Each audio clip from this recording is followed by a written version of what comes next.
I'm Brother Dougie. Many of you may be asking, if you don't do monogamy, how do you have and raise children? Now, if you want to have children, I'd ask, why? There's too many people on this planet already.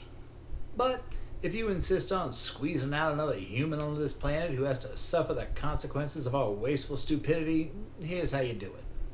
A 20-year parenting contract. If you decide to have a kid, find someone with sufficient genetic material who also wants to have a kid for some godforsaken reason, and bang one out.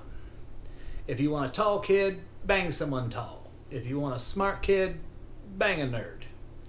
Before you do, hammer out a contract that states who pays for what, where the kid will go to school, who gets physical custody and when, what religion will be forced on the child. Hell, you could even spell out what haircut the kid is going to have.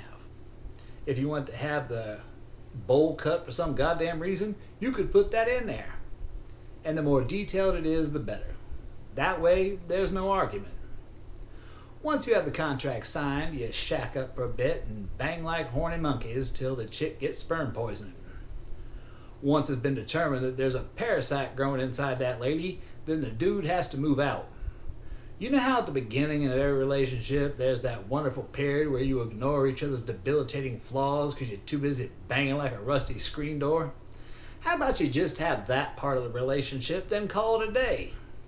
How about you quit before you hate each other's very existence? Familiarity breeds contempt, you know. How about you just don't do that? Now, let's look at this from the child's perspective. You get 2 Christmases, 2 birthdays, 2 Thanksgivings every year, and 2 parents that legitimately like each other because all they had was that amazing beginning of the relationship and never grew to despise each other's existence but stayed together just for your sake. And not only do your parents have a real fondness and good memories for each other, they also never argue because it's all spelled out in the contract. Parents who never fight, never cheat on each other, never hate each other, never divorce, never take out their pain and frustration on their helpless children. Now let's look at it from the parents' perspective. No in-laws. And half your time you get to act like an irresponsible, drunken, slutty heathen because your children aren't around to look at you.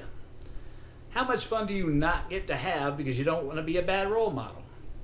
How much better a parent would you be if they weren't around half the time? You'd have a lot more parenting energy. You'd get to take vacations without dragging children around with you. They're the worst. You never have to hear, "Are we there yet?" ever again. And your vacations are a lot cheaper. Well, when will the children go on vacation? When they can afford to fucking pay for it. You know, when they've earned it. Until then, go on vacation and leave the little ingrates with the other parent. It should be illegal for parents to live together. It's bad for parents. It's bad for children. Stop doing that. I'm Brother Dougie.